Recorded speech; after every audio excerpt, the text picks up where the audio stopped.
Hello and welcome to the Addicts podcast. I'm your host, Jim Mark. Today's episode 184, and we're going to be interviewing Amber. How are you doing today, Amber? Very well, and you? I'm also doing well. I'm glad to hear it. So let's start off here. Tell me about your childhood and growing up. I lived a very like normal, simple childhood, raised by two normal, non, addicted parents. My dad was in the Navy, and my mom was a stay-at-home mom when I was little, and then went to work later on when my parents divorced. So I was 5 when my parents got divorced, and I lived with my mom. And um, How did then the divorce affect you? um, you know, it it didn't affect me initially when it first happened, because I was young and my dad was not around a lot because he was in the Navy. So and like on big submarines, like my dad was gone for months at a time. So it wasn't anything out of the ordinary at first, until then we had to, like start. My father had a brain tumor and had to have it removed and had to have a steel plate put in his head. So he had a medical discharge. So then after he, couldn't serve anymore, and we had to bounce from house to house, and our parents, like my mom and dad, both had other significant others introduced. Then it became So what more. did they were cheating on each other? No. Just they were divorced, but like when Oh, my okay. started, dating, and there were other women that weren't my mom over at my dad's house when we went, because we only saw my dad every other weekend. He lived in the next town over. I grew up in a very small rural area in upstate New York, about 70 miles south of Buffalo, where there were like 2 traffic lights, a grocery store, a gas station, and a McDonald's, like literally. So um my dad lived 20 minutes like over in the next town, and then my mom started dating, and the man that she started dating was not my favorite person in the world. And so it became trickier then. What became tricky? Dealing, like navigating life, I guess, and emotions in a split like in a split household, especially because my stepdad was not my cup of tea, and did things that I still yet, like, I've just recently started talking about. um What kind of things? my stepdad sexually molested me. So, and so did a neighbor of mine that, she was not much older than I was. She was a year or two older than I was. And, at the time I was about 10, 11, and I just recently started doing, EMDR therapy a year ago. What's And EMDR? EMDR therapy is a, version of therapy where it's electronic therapy, where they like pull trauma that you have buried, like buried. Um, and this girl, and I don't have all of like the recollections, because like the trauma, I've impacted that trauma so down that I just recently, like, I just turned 43 in August, and up until about 2 years ago I had no recollection that it even transpired. Was doing therapy, just as a regular. provide mental health. I'm in the mental health field. Okay. So of that, um, when COVID hit, like before COVID, I did therapy, but then when COVID hit and the world shut down, it didn't shut down for me. And I take on the weight of the world all week long. So I needed a way to, um, get that out and vent. And in doing so, when I was addressing other areas that I was very well aware that happened, because I am a survivor of other sexual traumas growing up, when I was talking about those things, there were bits and pieces that were starting to like flash. Um, but not during therapy. Like when I would have a therapy session one day, I would come home and I would go to bed that night and I would have like these vivid nightmares in little pieces that would wake me up in cold sweats. And so eventually it happened enough times that I said something to my therapist about it, and then we, went down the avenues to eventually lead me to begin doing the EMDR therapy. And I started that about a year ago. It's a very, very slow process because it's very powerful, I guess. It's very impactful. Um So it brings up a lot, but it brings up a lot in pieces and it's very confusing. Um this girl was a next door neighbor. She lived two houses over from us, and at that point my mom and dad, had been divorced, and my mom was dating my first stepdad. Um and she worked for the government during the day. She's still, she's the assistant commissioner of the county that they live in now. Um, and she started out as a social worker, and that's what she was doing when I was a young kid. So she did that during the day. She bartended a couple nights a week, and she went to college at night to get her degree in social services. So she wasn't around a lot. We had a lot of babysitters, and this girl was a couple years older than me. I thought she was cool. She played the piano. So her mom agreed to let her give me piano lessons. And in turn, like she started, kissing me and touching me and things that I thought were normal because like I was 10 or 11 years old. And I don't remember exact details, but I know that much transpired. Um, so like that's where I'm at with that part of it. But I've been through a lot of sexual trauma. Um, and I started using substances around the age of 12.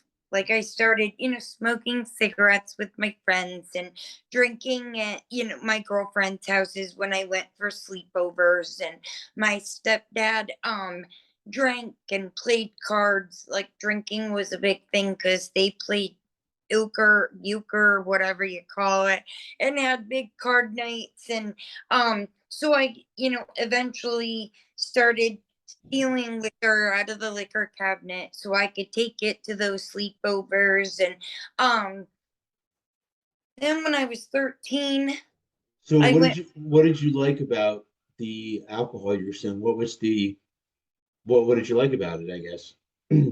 back to like be free and fun and not worry about getting in trouble or fitting in, because I never fit in. Like my parents were divorced. I lived, in a little rinky dink apartment with my mom and my little sister at the time.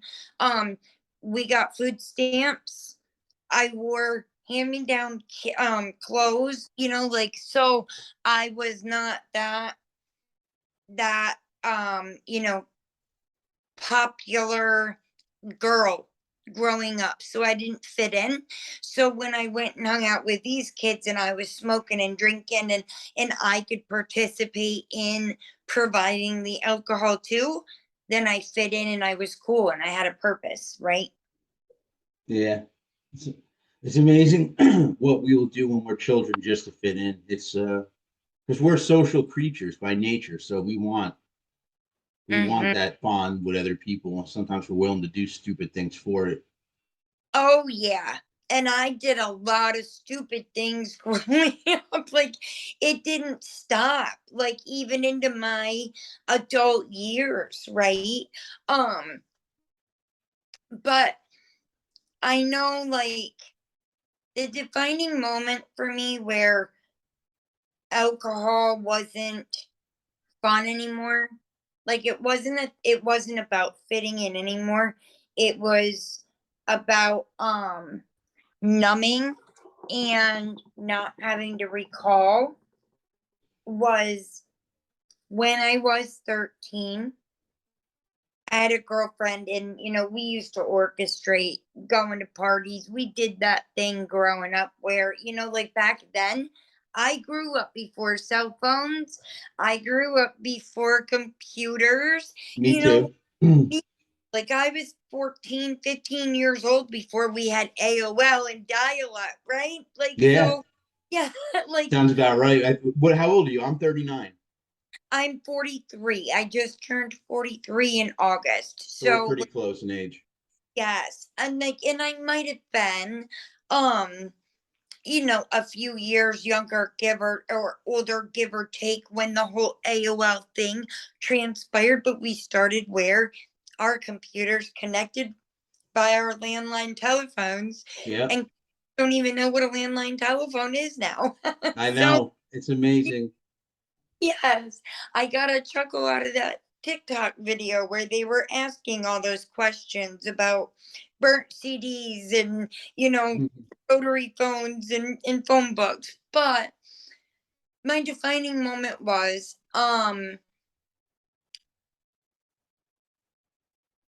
we had orchestrated, okay, we're telling my mom that I'm spending the night at your house, and you're telling your mom you're spending the night at my house, and they never found out until, after the fact, generally, right? Unless Yeah. something happened. And I had a really cool, aunt through my stepdad, my first stepdad, that was at the time a senior in high school. She was the popular one. She was the one everybody wanted to be. She was the prom queen, and she had this amazing voice. And I will tell you, even 10 years ago, right when my addiction was just starting to really spiral into its oblivion, she tried out for the voice. And the only reason that she didn't make it to round two was because she didn't have a storyline, because they tend to look for people with storylines, right? Like Yeah. addicts who are Yeah. in recovery and making their way. But um but here's the deal. She was cool. She was the one everybody wanted to be, and she's the one I idolized and trusted. And I went to a party with, or a party with this girlfriend of mine, rather than where I was supposed to be safe and sound at her house. And there was a lot of alcohol there. And I had stolen a couple of bottles of alcohol from the liquor cabinet at my house. Once, or one of them, not beknownst to me at the time, was like a 15-year-old bottle of Corona beer that my dad had gotten in Mexico when he was in the Navy. And neither one of my parents, my biological parents, drank. My dad smoked cigarettes, but my mom never smoked a cigarette, never drank, nothing like that, right? So like this bottle sat, I chugged that, and then proceeded to chug a fifth of vodka to the head because I didn't know any different. And then they also added other alcohol, like liquors in that I knew nothing about. Um, so fast forward to later on in the night, I ended up, I woke up across the street outside of The this house the party was, neighbor's house. well, it was the house that the party was at. Yeah. um, but I woke up outside of that house in a ditch with none of my clothes on Oh my because God.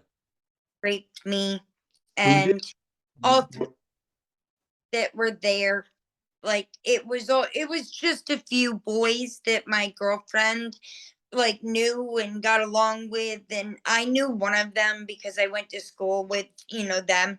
um but the other two were friends of his, and I didn't know who they were.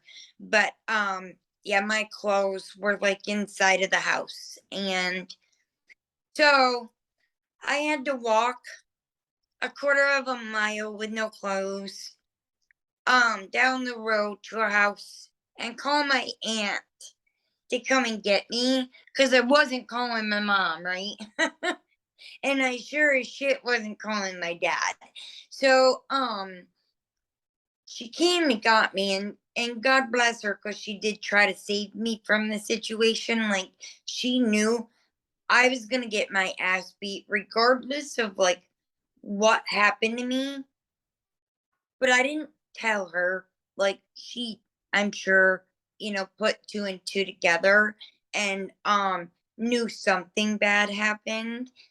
We never really discussed the details of that night after the fact, even to this day, because she's not biologically related to me. She was, my aunt through my first stepdad, and my mom's not with him, obviously. Um, but not because of me. Like, she's not with him because of what happened to me. So she stayed with my stepdad, and I was sent to live with my grandparents. Like, I was a really troubled child because of what I went through. I started spiraling. Alcohol wasn't enough to numb me. Were you numbing yourself, do you think, from I mean, back then, the sexual assault, did that weigh heavy on you? Most definitely. And here's why, right? Because I kept it a secret. Like, so that night, my aunt came and picked me up. She took me back. My stepdad grew up on a dairy farm. So that's where my aunt lived, because she lived with my grandma and grandpa at the time. She was a senior in high school. So she came to pick me up, and she tried to get me to throw up, and it just wasn't working. I had alcohol poisoning because of that old corona and all the alcohol I consumed. Later, come to find out, the ER doctor told my mom and dad, if they hadn't gotten me there, I came within a tenth of dying from alcohol poisoning. Like, they had just charcoaled me in time. Or I would have died from alcohol poisoning that night. But I never told anybody about the sexual assault. I That's the just, worst. I think that's the worst part of all of it, is not having anyone you feel safe enough to tell. hmm That's yes. that's that's. I mean, I can't even think about it. I have nothing to say to it. I'm at a loss for words. Well, and here's where I struggled with that, right? Is that at that point, I had already, because my parents were divorced, and my stepdad and I obviously, were not getting along. I hated the man, like, to the point where I was no angel. Like, my mom, and I'll never forget it. Every Wednesday night, my mom didn't come home from work at the end of the day. She would go directly to class at night, and then she would bartend after class. So she wouldn't come home until the middle of the night. I would already be in bed. And by that point, I had to spend the entire evening with that man. So, and like, it didn't just include the ugly stuff. Like it was like I have memories of simple stuff. Like he would sit in his recliner every single Wednesday night and eat peanut butter sandwiches and smack like a cow, like it was the little things. Yeah.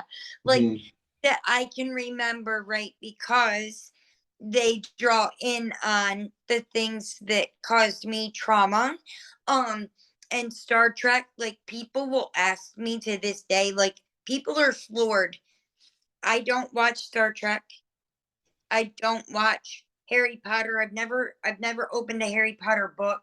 And that's associated because I have one sibling that's a brother and he doesn't talk to me. Um, who is a half brother with my mom and my stepdad, right?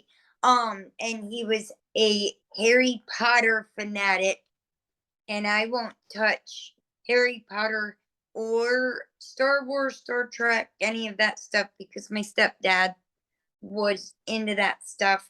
And literally, that was what was on the TV all night long. We weren't allowed to watch anything else, right? Um, and we had 3 channels, so it was whatever he wanted to watch. But I remember like those little sensory things, and I hated Wednesday nights because my mom wouldn't come home on those nights. But my mom stayed with that man to give my brother the sense of normalcy, right? That my sister and I didn't have because we came up in a split home and she didn't want to do that to him. And it was easier to extract me. And at the point when that night took place, I hated him so much that I had already like chased this man around the house with a butcher knife in hand one night, like and like chased him out of the house and around the house in like 6 inches of snow. There was snow on the ground, anywho, right? Because I was mad and I didn't want to do what he was asking me to do. So I was no saint, but I was acting out because I wanted to be gone from him. I wanted a way out. And the alcohol wasn't enough at that point, right? I was always in trouble. I wasn't allowed to go anywhere half the time. So I really wasn't able to numb because I was always being watched. And then when that sexual assault took place, I was a pathological liar, always in trouble, always fueling shit. Who was going to believe me? So I didn't feel safe. It's exactly like you said. That's exactly what went through my mind. Nobody will believe me anyway. So what's the point? They're Yeah. all going to think that I'm just saying it because I know what punishment is about to come to me the next day. And guess what? My mom and stepdad just moved into our home. So our front yard was all dirt and all rock. They had to get ready to, plant grass. So I woke up. My dad was sitting in my kitchen. I got my ass beat. I wasn't allowed to eat or drink anything that entire day. Now, mind you, I had just had my stomach pumped and had bags of fluid and just sent home from the emergency room, right? Because I was dehydrated, obviously. I had alcohol poisoning. Um, but and then I had to pick rocks out of the front yard all day. Now, granted, when my dad left, my mom let me eat and drink, but I still had to pick the rocks. I still got my ass beat, right? And I endured all of that because I knew that whether I mentioned that sexual assault or not, that was coming. So why make it worse? You don't Be- think your parents might have not given you the beating if they found out what had actually happened? no, I think my dad would have because it wasn't my mom. It was like my mom never put hands on us.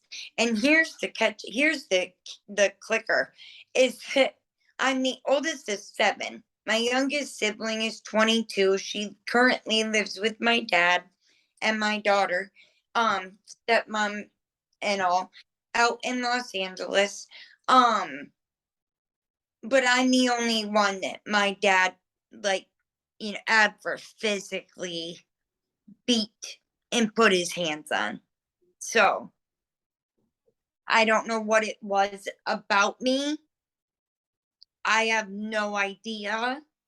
But my sister was the, like, in my eyes, they all think that I'm crazy and that I see things differently than everybody else. But in my eyes, my sister was the golden child. Like, I was asked to play on a traveling softball league, right? Like, I was scouted to play on a traveling softball league um in my 8th grade year. And my mom said no because she couldn't travel me around. She couldn't afford it. She didn't have the time. My dad wouldn't chip in and help because he didn't have a vehicle and da da da da da. So I couldn't do it.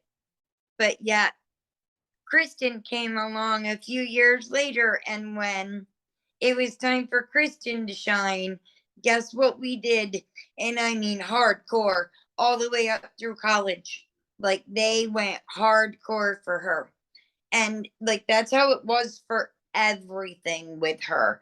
Um, right down to, I wanted, when I turned 14, couldn't have him. I was too young and irresponsible. She got him at 12. What did you want? I didn't hear you. Broke up a little bit. Oh, contacts. Contacts. Yeah, at 14. And I was too young. I was irresponsible. And mind you, I, at this point, lived with my grandparents. All my mom had to do was pay for them, but it was a no. But Kristen got him at 12. And so that's how it was. And then, of course, I said to you, I had another younger brother from my mom and my first stepdad. Um, and now he's 11 years younger than I am.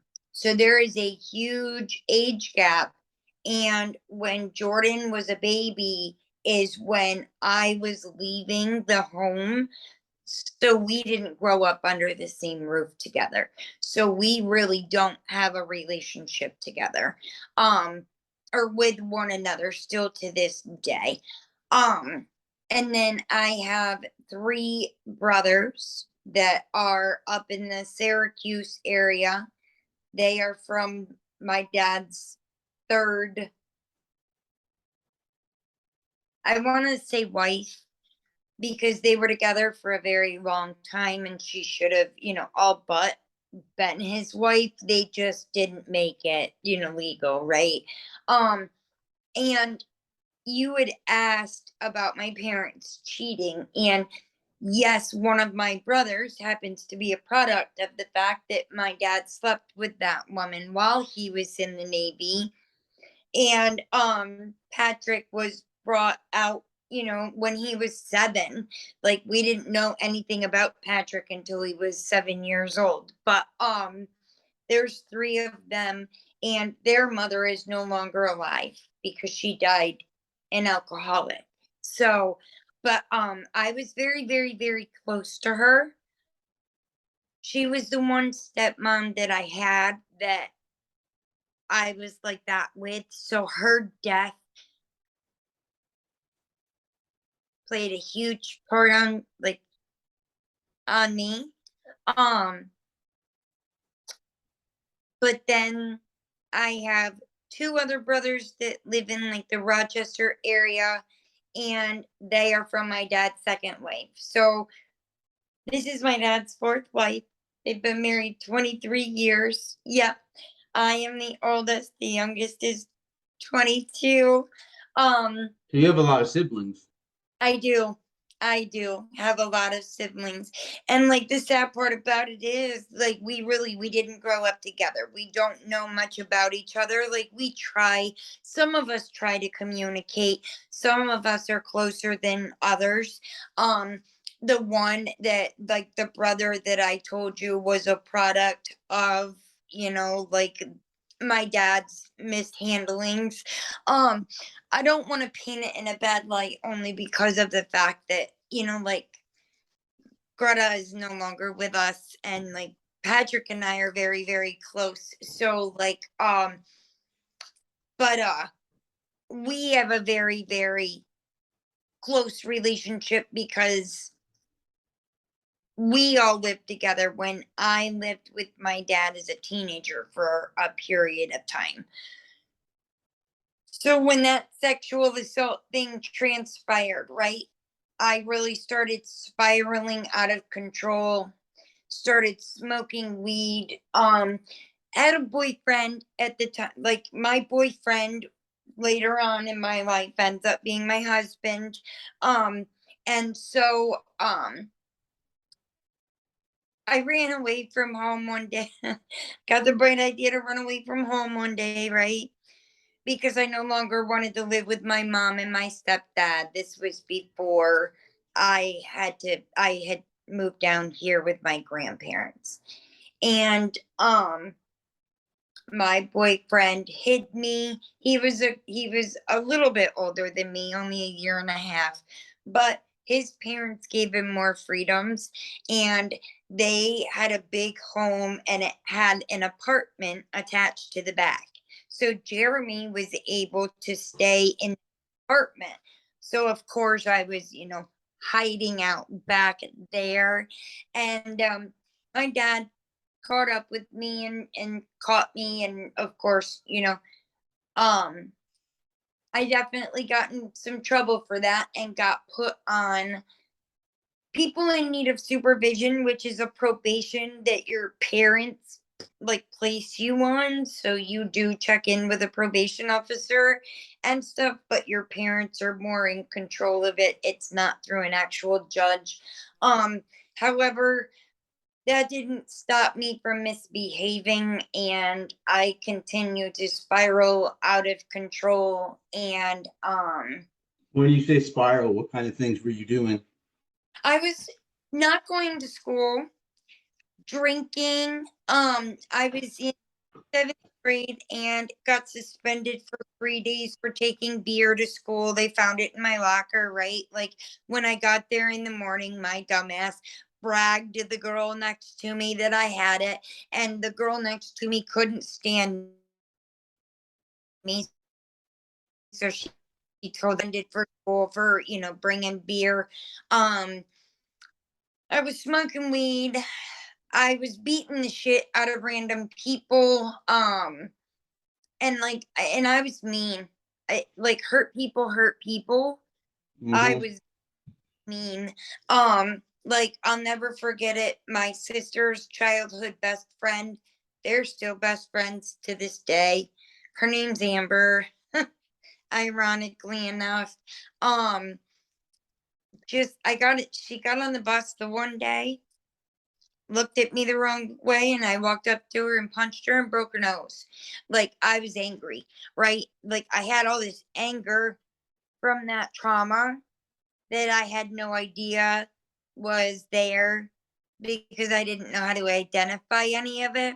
Yeah. And, so when I couldn't numb it with the alcohol and the weed, I was acting out in other ways by steal. Oh, I loved to steal. I loved to tell you a lie. I was a past stuff. Like it was bad. That took me a lot of work, and I even had to work a lot on that in early recovery. Like the pathological part wasn't there once I took the drugs and alcohol away, but maybe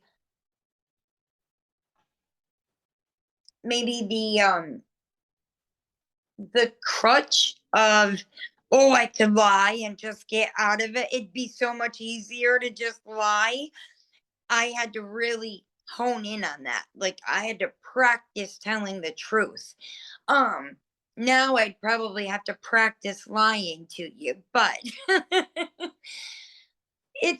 I started to act out in those ways. I would date boys that I knew my dad would have a problem with.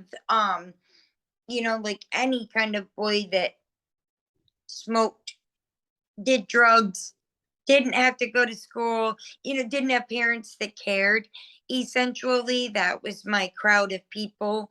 Um, and so my dad kind of tried to like hone me in and lock me down, and then I just acted out even more. Um, he would go to visit my brothers. He would have to travel. There were stipulations, custody things. So he'd have to leave for the weekend and go visit on their terms. That would leave me at home alone for the weekends, and I would throw these big parties. Well, I threw one that got my dad's like coins stolen, his stamp collection stolen. A lot of collectibles, it sounds like. Mm-hmm. Yeah. Um, so those were all the ways, right, that I was spiraling out of control. So the pins in need, like this the supervision, it wasn't working. So my parents put me into placement. They put me into a juvenile detention center. And that just pissed me off, and I retaliated and started acting out even more. Started finding friends who had parents that would let me crash on their couches, right? Um, I was beating girls up. I was catching charges to the point where I beat the one girl up. Next thing you know, I'm being arrested, and I was arraigned. I was 17. I'll never forget it. It was the one and only time I ever went to jail. And I stayed overnight. They brought me in front of the judge, and the judge asked me if I had anybody that would be responsible for me. And I didn't think that I would, because I called everybody. My grandmother told me, I've told you a long time ago, you do the crime, you do the time. And she hung up on me. My mom told me that she's not there. She's not going to keep bailing me out of trouble. My dad didn't answer. Well, my dad didn't answer because all of a sudden in the back of the courtroom, I'm hearing him tell the judge he'll be responsible for me. So that was great. So I did have to go home on conditions, to him. Um, and that was a turning point for me and for my relationship with my dad. I went home with my dad, and it was just me and him at this point. He worked. I had to get a job because I had fines and stuff to pay for this. Um, I had a bank account. Fast forward a little bit. AOL was now a thing. My dad met my stepmom that he's now married to. He lives in Los Angeles, California. Um, my fines and like restitution were all due, and about 3 days before I was due in front of the judge, my dad emptied my bank account and acted like he was heading off for work, and bought a plane ticket and caught himself out to California. And that was the last time I saw my dad until I was 34 years old, and my grandfather died, and my grandmother died, and he came home for her funeral. So, or no, I'm lying. It was my grandfather first, and then he came back out for my grandmother's funeral. So, huh. So at what point did your drug abuse, what was your main drug of choice? Mine was pain medication, any opiate. How did And you get into opiates? I got into a major car accident with my husband and got diagnosed pain medication, and it just kind of spiraled out of control. Like it wasn't enough, and I kept taking more. I worked in the medical field. I worked alongside doctors, so it was very, very easy to feed my habit, and I just had to pay the cash to buy the prescriptions from the doctors that I worked with. Um, and my husband made very, very good money. He was an engineering foreman on the railroad, and he was only home about 10 to 15 days a year. Major Oh, holidays. Yeah, mostly major holidays if we were lucky. So it was very easy to hide. Like I'm 5 hours away from any, closest family member. And then I only had my daughter living under my roof until she was 10. And so it was just me. And I was a very high functioning addict.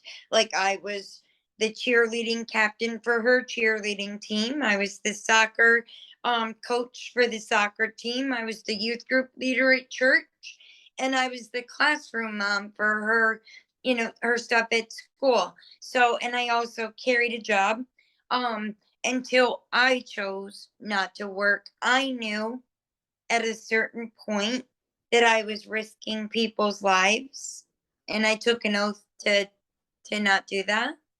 And once I was aware of that, then I gave my husband an excuse as to why I wanted to, stay home.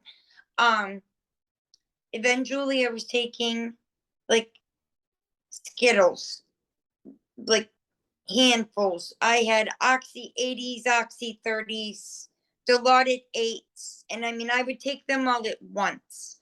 I couldn't function. I couldn't get out of bed in the morning without a handful of pills to do my daughter's hair, get her lunch packed, get her off to school, like get her, like my kid was too good to ride the school bus. So I had to get her until my addiction got, too overwhelming and off the rails because then I didn't care. Then I didn't even bother to get out of bed. Like it got to the point where it progressed enough where Jasmine got herself up and got herself ready for school. And nobody knew because there was nobody to hold me accountable. I appeared from the outside to be a functioning addict. Um, until, Christmas morning of 2015, Jeremy came home for Christmas. His birthday was Christmas Eve. So I always made a big dinner for him. So we did that, went to church, woke up Christmas morning, opened gifts, did breakfast. I began Christmas dinner, um, and overdosed and went into a seizure and like broke the bottom panel of the dishwasher off of like with the back of my head. And like I said, my husband didn't know.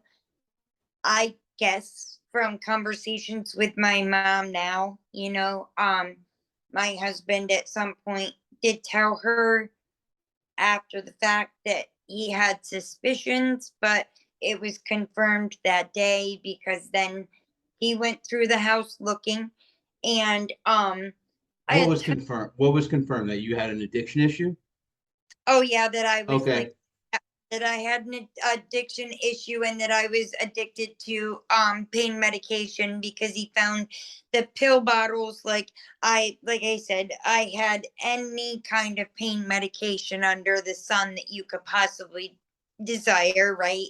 Um all different milligram strengths. And not only that, but like I also had prescription bottles in other people's names, right? Like fake names, um, because I had fake IDs because I would go to different states. Like I live in the tri-state area. I made it a living. I would drop Jasmine off at school the first Friday of the month. My and I got 5 prescriptions filled with 180 tablets of each medication, right? Um, every Friday, every Friday. But the first week of the month, it was covered under my insurance, state, the standard stuff. Second week of the month, I'd go get my scripts, drive to New Jersey, hit a pharmacy that I can pay out of pocket for them with, right? And get them filled. I made it a living.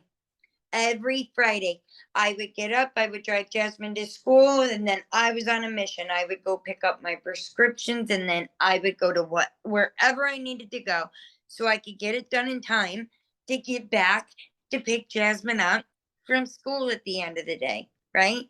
And Yeah. then do the mom thing. So I did that for many, many, many years until I was caught. And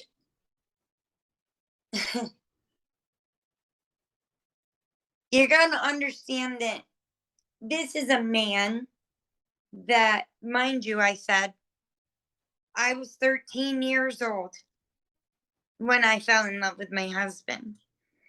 He was my high school sweetheart. I lost my virginity to him, not what was taken from me, but my virginity I lost to my husband. Um, and like, granted, my children are not products of my husband's. We did have a time where we separated in high school for a few years, and then we found each other again when Facebook first took off, and people were reconnecting, right, due to Facebook Hmm. flourishing. So but this man was on a pedestal. Like, I absolutely adored and loved my husband. And I took wedding vows that say, like, in sickness and in health, right, till death Hmm. do us part. And now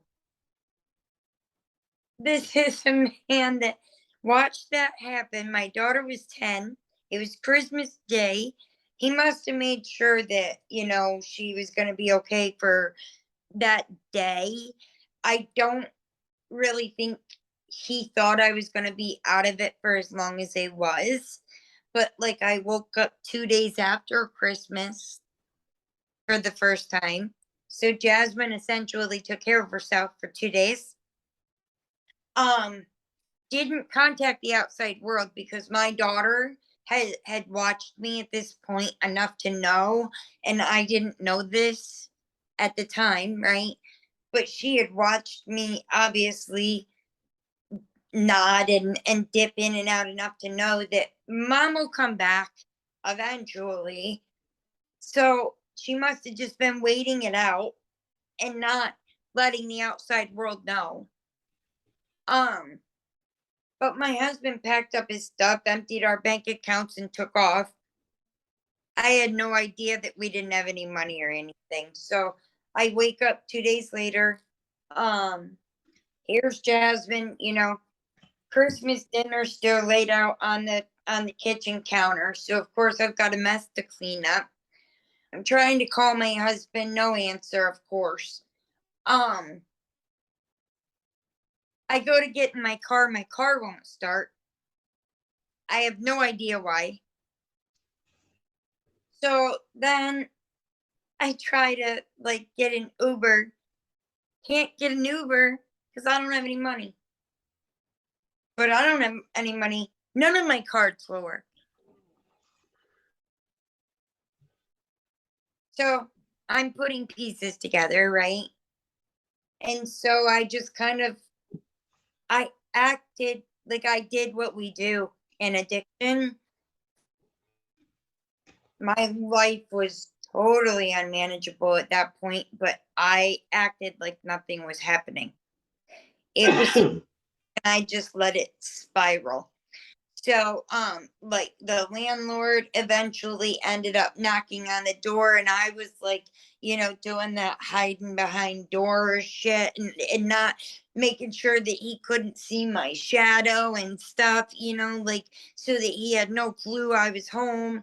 And not answering the bill collector's phone calls, and like scheming to get my bills paid and to keep from having shit shut off. And even when the electric was shut off, or this utility or that utility was shut off, it wasn't enough for me. I still hit it. Still hit it. So what do? I get on the phone, and because I've got a medical background, I tell my family that I have cancer, stomach cancer, so that it's something that's not crazy, right? That I can know what I'm talking about and justify taking handfuls of pills, and then they're going to feel sorry for me. And that's exactly what happened. My mom comes down from New York State, spends a month with me and Jasmine to take care of me, right? My grandmother at 73 years old then did the same thing and left my grandpa. At that time, my grandfather was still alive with dementia in a nursing home. My grandmother left him up there to be taken care of by them, to come down and take care of me and my daughter. All the while, I didn't really need it.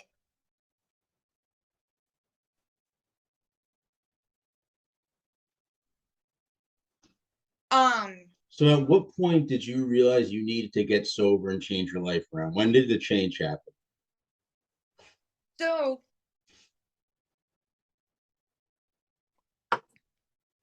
it came down, and when my grandmother had to leave to go back, it was like a couple of weeks, and I had called my mom and said, "Hey, mom, I'm really, really sick. Can you come get Jazz and take Jasmine?" But it was a combination of things, right? I knew that things were spiraling, and my landlord, he was getting like the notices were getting more, or were now coming from the magistrate's office and not just from him, like the secretary at their office. They filed for legal eviction on me, so I knew that my time was running out. So they came down, they packed up my stuff while I was laying in the middle of my living room floor, high asleep.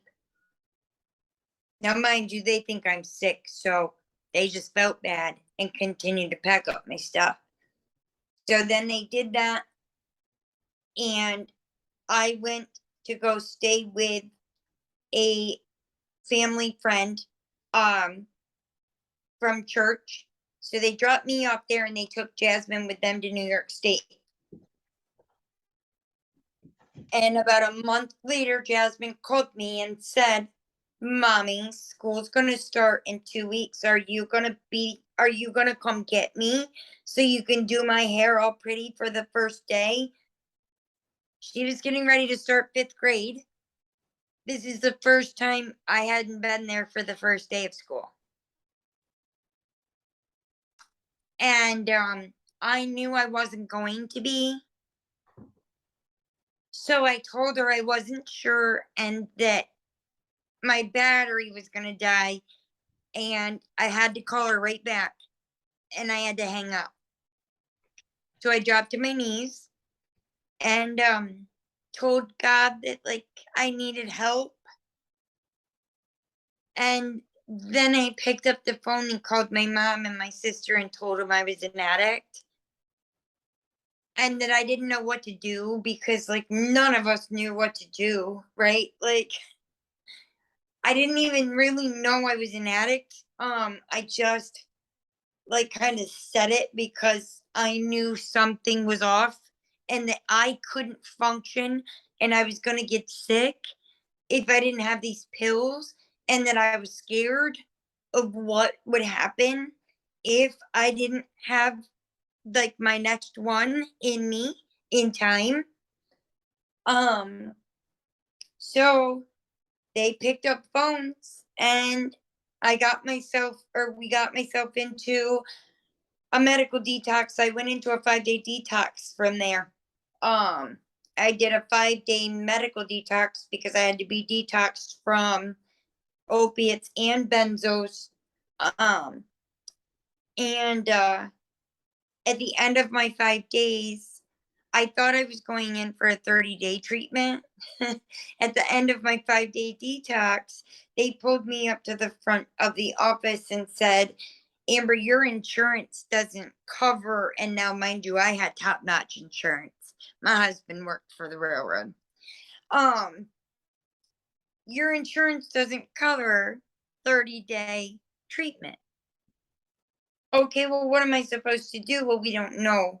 You're going to have to find one but for right now, we have to discharge you. And until you find one, you'll have to go home. Oh, no, I won't. So I took my suitcase, my pillow, and my daughter's teddy bear, and I went to the emergency room and walked in the doors and said, listen, I'm an addict. I just came out of a 5-day detox. And if you let me walk out the doors, I'm going to be dead tonight. So they kept me there for 3 weeks up in the cardiac unit, up on like in the cardiac floor. I wasn't like hooked up to anything, right? Like they just gave me a bed. And I shit you not, the human resources girl, but I said to her, I'm bipolar. I'm a victim of trauma. I have PTSD. I'm fucked up. So, like, I need something more than just like the drug problem taken care of. um, and so she fought, and she fought hard. It took her 23 days, but that woman, and I'll never forget her name. I send her a card every year for administrative assistance day. Um, to the hospital because she still works there. And she was young at the time. Like she could have written me off as, like a stepward wife mom. Like, oh yeah, you came from this cookie cutter life and you got addicted to pills and think your shit don't stink and now look at you, but she didn't. Um, because the place that I went, like my insurance kicked it back 4 times before they finally said, okay, enough is enough. This woman's not going to give up, right? So I'll never forget it because it was a Monday night and it was like 5:15 at night. The news, I was watching the weather, the 5 o'clock news, and she came into my room and she always used to do that right before she'd leave for the day. And it would always be, Amber, they kicked it back again. Amber, I'm still trying. Amber, I'm gonna try these places tomorrow. Um, and she came in and she said to me, so you know how you were nervous that if you sent, because I had all of my regular street clothes, right? So I didn't wear a hospital gown. I wore all of my regular clothes and I would just bag them up once or twice, a couple of times, and they would send them down to laundry for me to get them washed. They were great with me. So I said to her earlier that I said to them or the nurse earlier that afternoon, you watch. I'm going to send my clothes down. Today's my lucky day. I just got this gut feeling. I'm going to send my clothes. And then Nicole's going to come up and tell me that I've got to pack up and go. And I'm going to have to pack all my clothes all wet. And she came up and came into my room and she said to me, Amber, I've got some news. And I said to her, are they finally making you, kick me out of here? Because, like, come on, I've been there 3 weeks by now, and it was a hospital, right? And there were legit cardiac patients coming in there next to me. And here I am taking up a bed waiting for a rehab. So, um, she said, "We sure are kicking you out. We're kicking you out to rehab. You need to pack, and if you're gonna eat, eat." And I'm like, "Are you serious?" And she was very serious.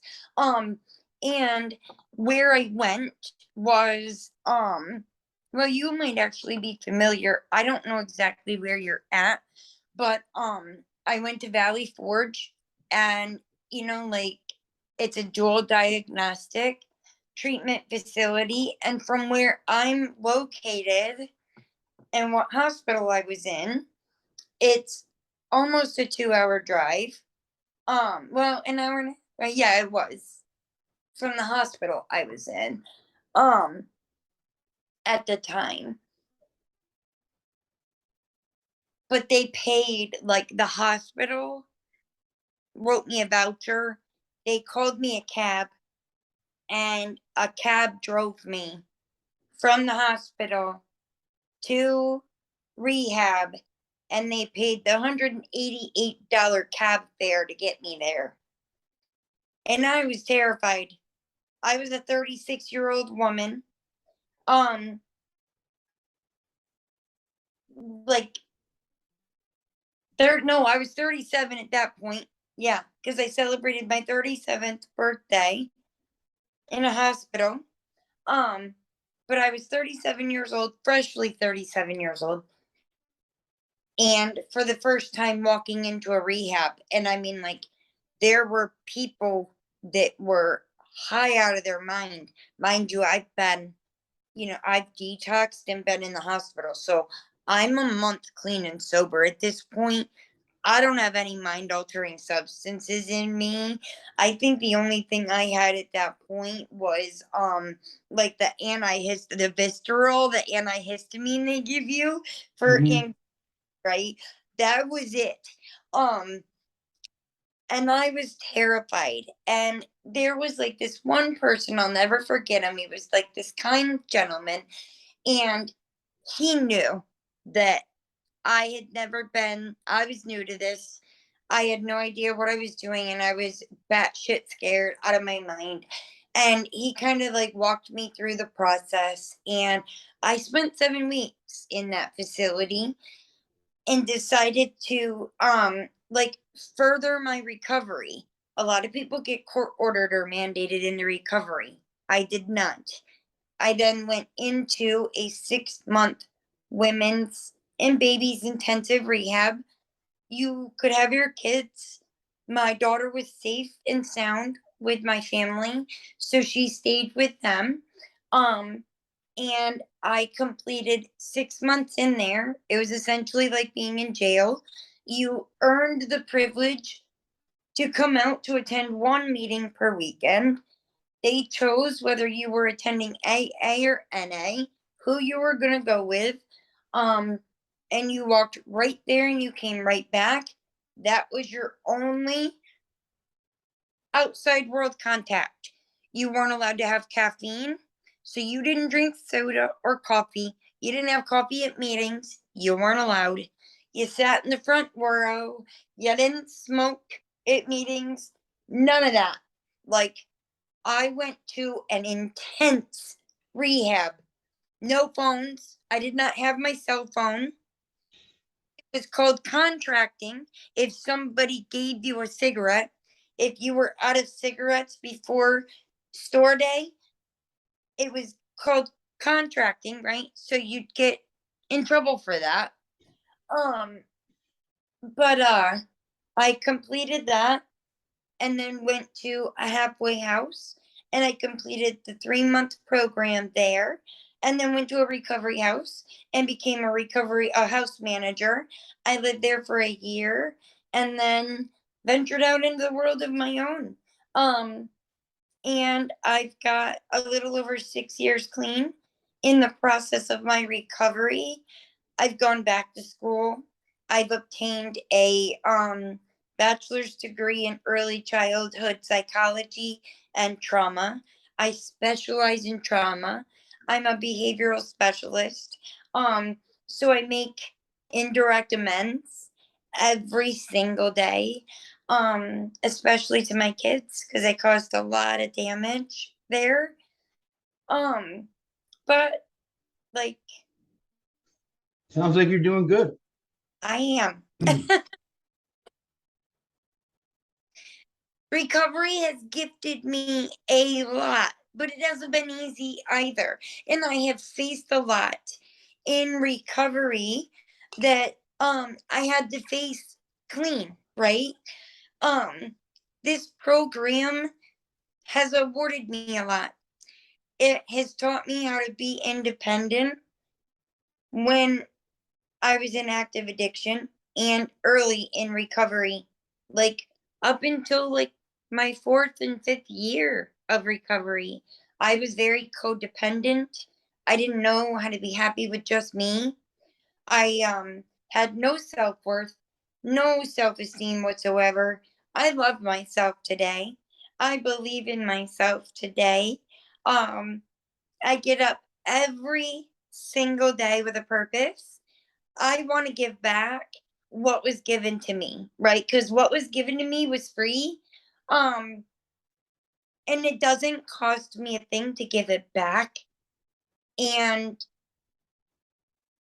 the person I probably damaged the most in my active addiction is my daughter. Um, because my other kids, like, I wasn't in full force act. I used substances, but I wasn't in active addiction when I gave them up for adoption. They were given up for adoption for other reasons. And it was totally outside of the whole addiction scope of things, right? But when it comes to Jasmine and I were attached at the hip until she was 10. And there was a lot of damage caused in that relationship. And in order to repair that, I have to stay clean. I have to keep doing the next right thing. And I have to make her proud. But in order to make her proud, I have to be proud of me, right? And I have to believe in me. And that's where it all starts. So, like, I think that that's like my biggest lesson in that is that a grateful addict will never ever use. And as long as I remember every single second that I am grateful for the chance at life that I have today, I'll never pick up again. Good for you. Thank For you. you. So yeah, we're getting towards the end here. Did you have anything else that you want to throw in or add? You've done great so far today. You did a hell of a job. I don't think so. I know I get off topic. Like, I have short term stuff and memory things that go on because of the accident.